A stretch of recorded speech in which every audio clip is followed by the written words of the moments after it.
잘 오셨습니다. 은혜에 집중합시다. 사랑하고 축복합니다.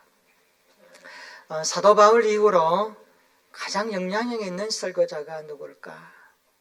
대다수의 기독교 학자들은 영국 출신 스펄전 목사님이라고 그렇게 지목합니다. 스펄전 목사님에게 따라다니는 이름 하나가 있는데 설교의 황태자다. 그러니까 설교만큼은 참 대단했던 분입니다. 한 번은 스펄전 목사님이 택시를 타고 집으로 가고 있었습니다. 택시기사가 갑자기 스펄전 목사님을 힐끔 쳐다보면서 이렇게 말합니다. 손님, 꽤 오래전에 손님 댁까지 제가 모셔드린 적이 있는데 혹시 기억나십니까? 기억날 리가 있나요? 아니요, 전혀 기억나지 않습니다. 아마 그러실 겁니다.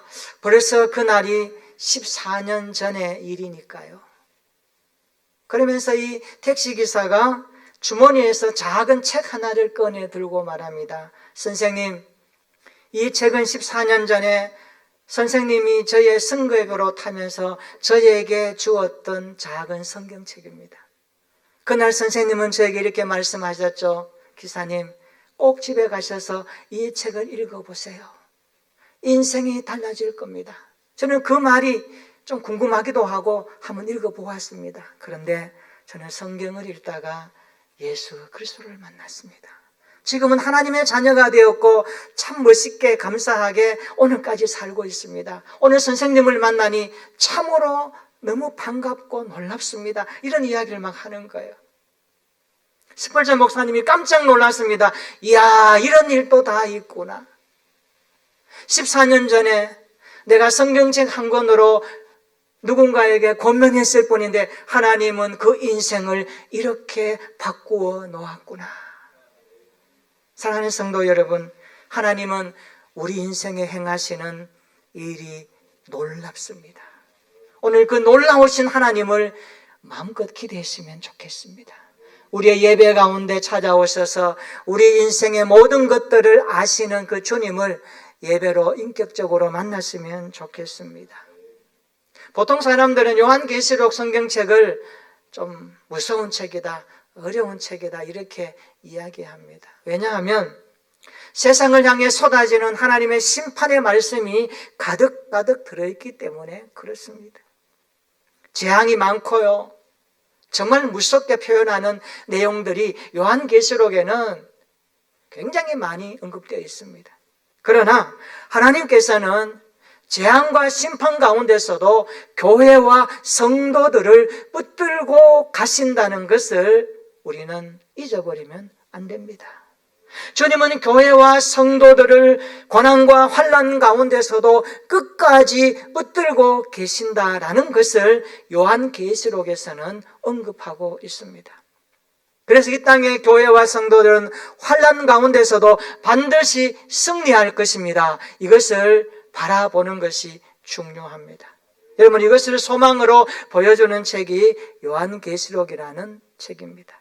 그러므로 우리는 마지막 때까지 교회가 해야 될 사명이 있고 성도가 해야 될 본분이 있다는 것을 잊지 말고 살아야 합니다. 이것을 붙들고 사는 것이 참으로 중요합니다. 예수님을 붙들고 복음을 위해서 평생 살았던 사도 요한, 기득권 세력과 로마의 세력과 그 제국의 핍박으로부터 엄청난 고난을 받습니다. 그래서 밤모섬으로 유배가게 되었습니다. 어느덧 노인이 된 사도 요한은 주의 날에 성령에 이끌려 요한계시록을 쓰기 시작합니다. 요한계시록 10장은 마지막 7 나팔이 울리기 전에 있었던 이야기를 기록하고 있습니다. 오늘 요한계시록 10장 1절 2절 이렇게 시작합니다. 한번 읽어볼까요? 1절과 2절을 우리 다 같이 한번 읽어보겠습니다. 시작. 내가 또 보니 힘센 다른 천사가 구름을 입고 하늘에서 내려오는데 그 머리 위에 무지개가 그 얼굴 해 같고 그 발은 불기둥 같으며 그 손에는 펴놓인 작은 두루마리를 들고 그 오른발은 바다를 밟고 왼발은 땅을 밟고. 아멘. 여기 힘센 다른 천사가 등장합니다. 힘센 다른 천사가 등장하는데 그는 구름을 입고 있었고 하늘에서 내려왔다고 말씀합니다. 머리 위에 무지개가 있고 얼굴은 해같이 밝았고 발은 불기둥 같았다. 사도 요한이 본 것을 그대로 묘사해서 기록한 겁니다. 손에는 작은 두루마리 책을 펼쳐 들고 있는 광경이었습니다. 여기 작은 두루마리, 이것은 작은 책이라는 헬라어 비블라디온이라고 하는 단어인데요, 여기서 바이블이라는 영어 단어가 나왔습니다. 힘센 천사는 한 발은 땅을 밟고 서 있습니다. 바다와 땅을 양발로 딛고 서 있는 거예요.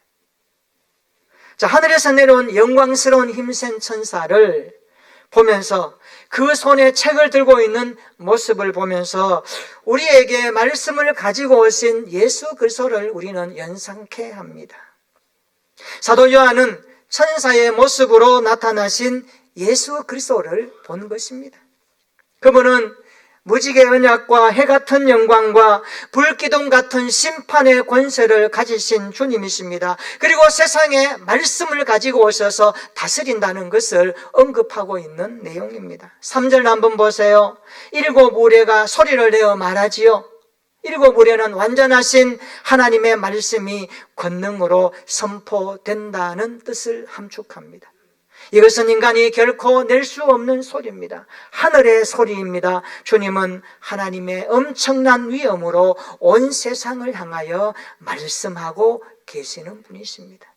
하나님은 권능의 말씀으로 세상을 통치하십니다. 4절 한번 보세요.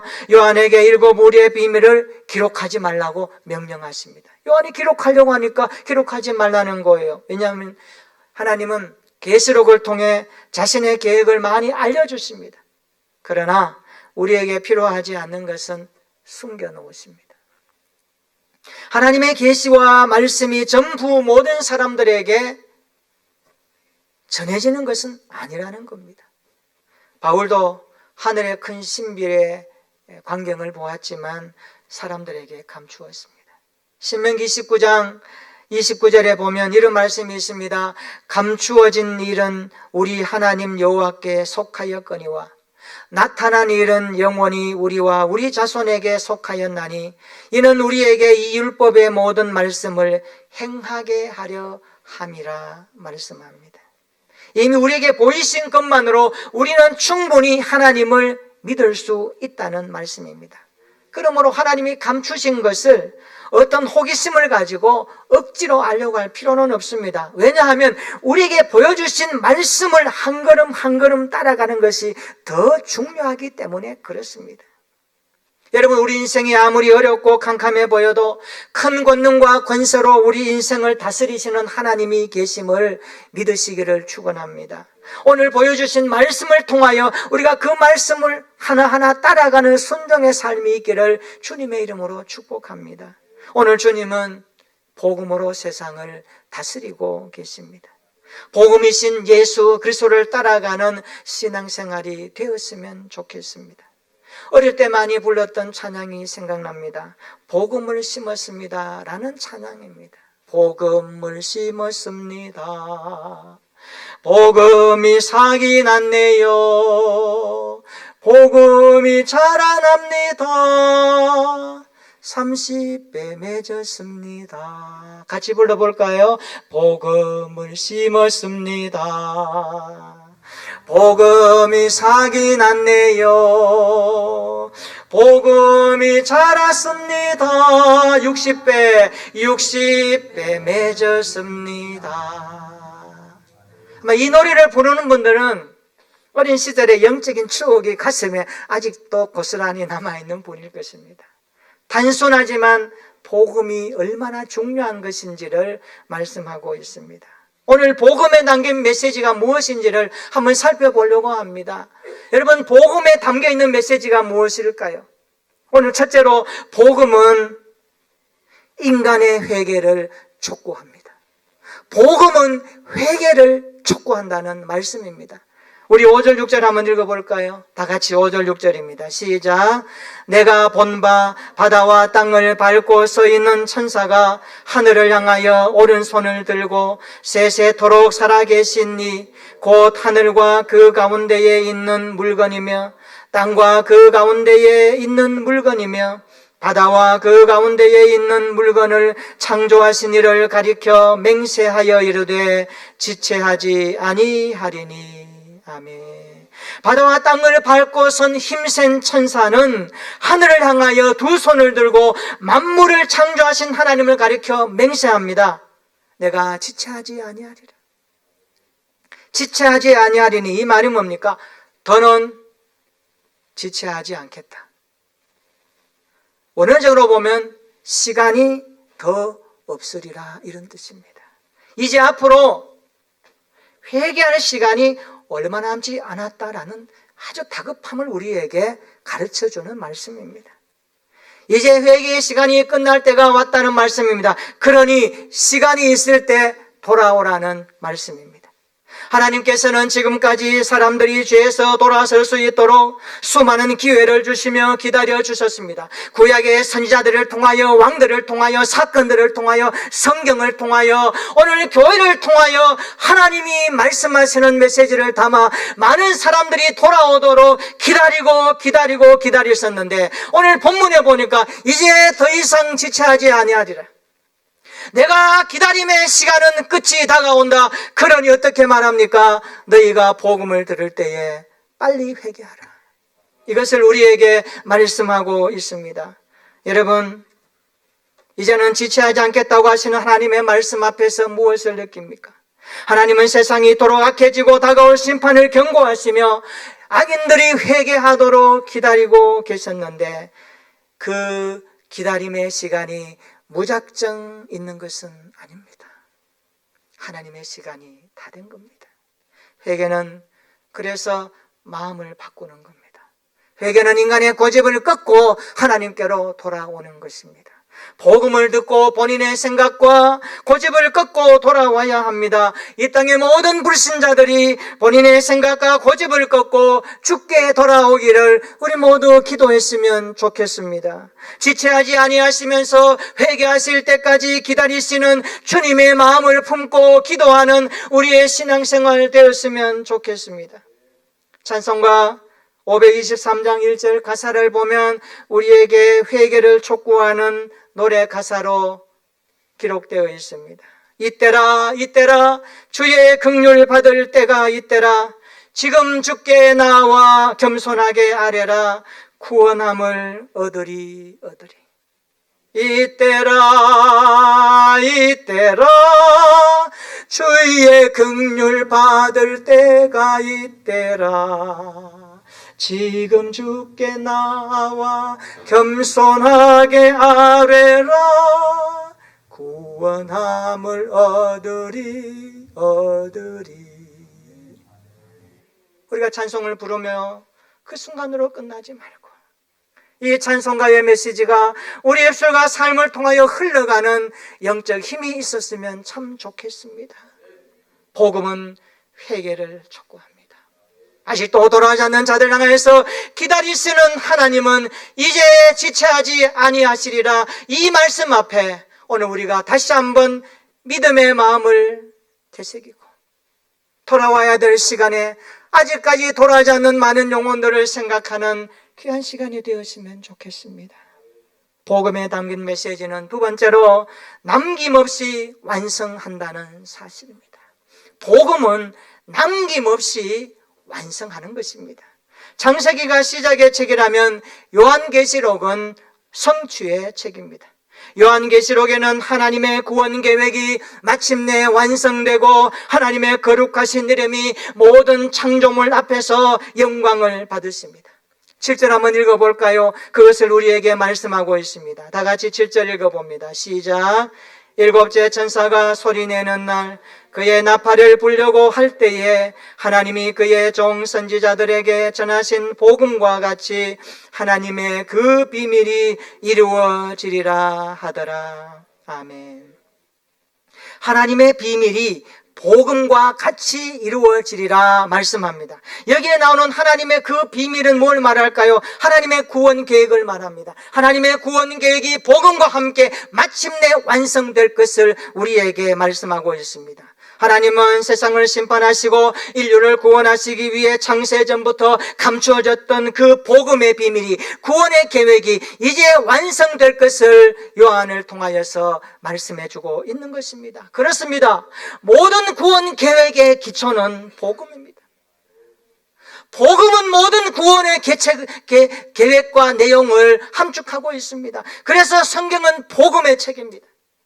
성경은 복된 책입니다. 하나님의 수많은 선지자들을 통해서 우리에게 복음을 들려주셨지 않습니까? 복음은 인간의 구원에 대한 하나님의 말씀입니다. 복된 말씀입니다. 굿뉴스입니다. 복음은 예수 그리스도의 십자가를 통하여 당신의 백성들을 구원해 내시겠다는 하나님의 계획을 말씀하고, 그 계획이 이제는 복음과 함께 이루어질 것을 말씀해주고 있습니다. 그렇습니다. 하나님의 계획은 반드시 이루어지십니다. 하나님의 말씀은 반드시 성취되는 것입니다. 그래서 우리가 말씀을 붙들고 사는 것은 그 말씀대로 이루시는 하나님의 손에서 살겠다는 의지의 결단입니다. 그 말씀에 인생을 맡기고 살겠다라는 내 인생의 맡김입니다. 이것이 믿음이라고 그럽니다. 저와 여러분들의 삶이 복음과 함께 이루시는 하나님의 손에 온전히 맡기고 살아가는 인생이 되고, 가정이 되고, 자녀이 되고, 기업이 되고, 삶이 되시기를 축원합니다. 그렇습니다. 복음으로 이루시는 하나님의 영광을 찬양합니다. 오늘도 이루시는 하나님, 우리의 계획을 아시는 하나님, 그 하나님께서 복음을 통하여 말씀하셨던 당신의 계획이 완전히 이루어질 것을 성취하시는 그날을 우리는 바라보고 있는 것입니다. 마태복음 24장에 보면 예수님께서 마지막 때에는 재난의 징조가 있을 것이고 큰 환란이 있을 것이며 인자가 징조를 따라 하늘에서 보이겠는데 땅의 모든 족속들이 통곡하며 애곡할 것을 말씀합니다. 그러면서 구름을 타고 능력과 영광으로 오는 것을 보리라 라고 말씀하시면서, 그 다음에 무화과 비유를 하시면서 이렇게 말씀하십니다. 천지는 없어질지언정, 따라해 볼까요? 내 말은 없어지지 아니하리라. 믿으시기를 축원합니다. 기록된 성경 말씀은 하나님이 기록하신 당신의 뜻입니다. 1.1억이라도 변개되지 않습니다. 내 말은 천지가 없어질지언정 몰라도 내 말은 없어지지 아니하리라. 복음은 남김없이 완성하겠다라는 말씀입니다. 복음을 들고 주님을 영접하느냐 거부하느냐에 따라서 천국과 지옥이 결정됩니다. 이것을 완성이라 그럽니다. 하나님은 자기 백성은 구원하시고 악인은 반드시 심판하시는 구원 계획이 마무리된다는 뜻입니다. 그래서 복음은 남김없이 완성하는 메시지를 담고 있는 것입니다. 복음에 담긴 메시지가 무엇일까요? 셋째로, 복음에는 단맛과 쓴맛이 들어 있습니다. 주님은 사도 요한에게 내가 가서 천사의 손에 펴놓인 두루마리를 가지라 이렇게 말씀하고, 구절 한번 보세요. 내가 천사에게 나아가 작은 두루마리를 달라 하니까 천사가 이르되 갖다 먹어버리라. 내 배는 쓰나 내 입에는 꿀같이 달리라 하거늘. 10절에 요한이 실제로 그대로 합니다. 10절 한번 읽어볼까요? 시작. 내가 천사의 손에서 작은 두루마리를 갖다 먹어버리니 내 입에는 꿀같이 달아 먹은 후에 내 배에서는 쓰게 되더라. 아멘. 요한은 천사의 지시에 따라 에스겔과 같은 방법으로 그 작은 책을 먹었습니다. 에스겔도 먹었거든요. 그랬더니 입에는 꿀같이 달았는데 배에서는 쓴맛을 느끼게 되었습니다. 무슨 말씀일까요?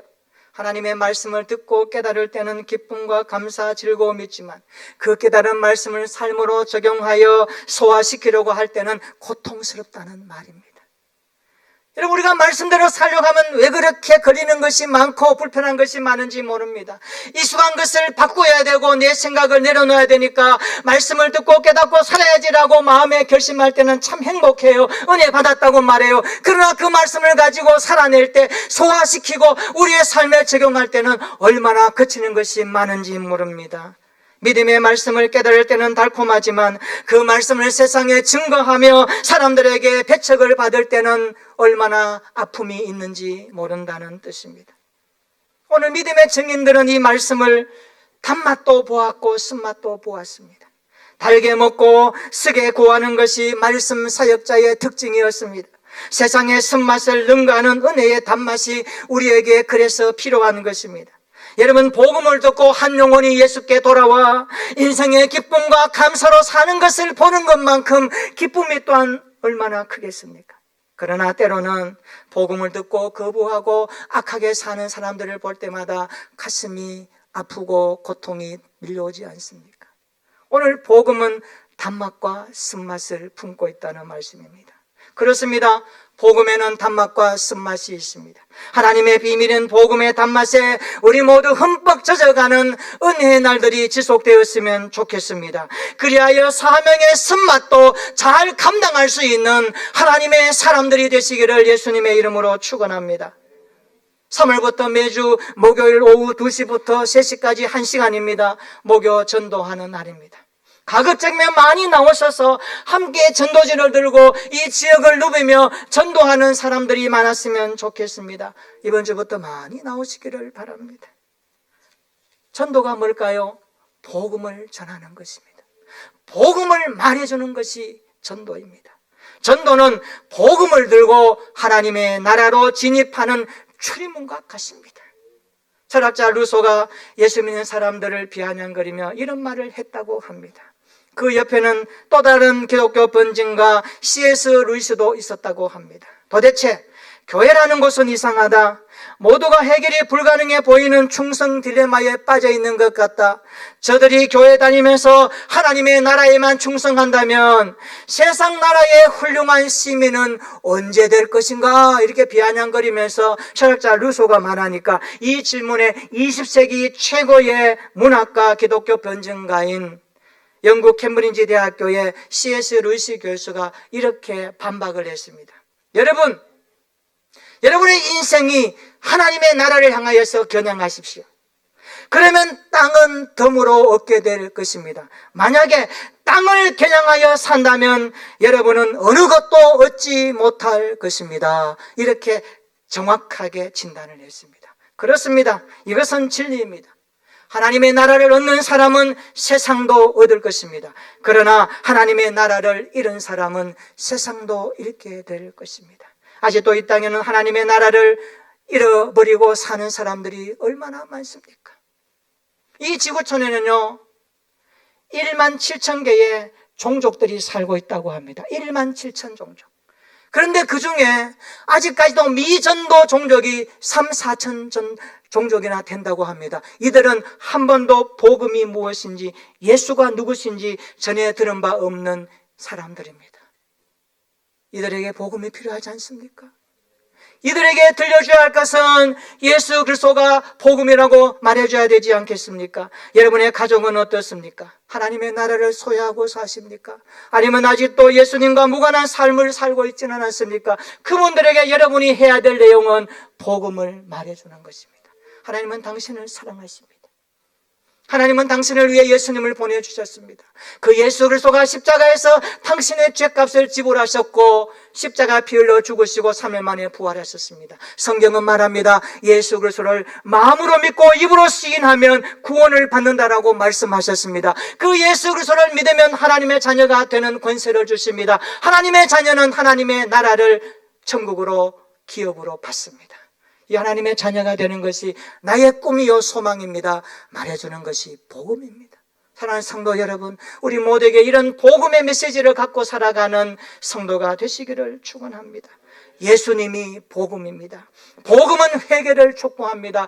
복음은 남김없이 완성합니다. 복음에는 단맛과 쓴맛이 들어있습니다. 우리 모든 삶과 우리의 신앙생활이 복음의 메시지를 담고 살아가는 하루하루가 되시기를 예수님의 이름으로 축원합니다. 아멘. 기도하겠습니다.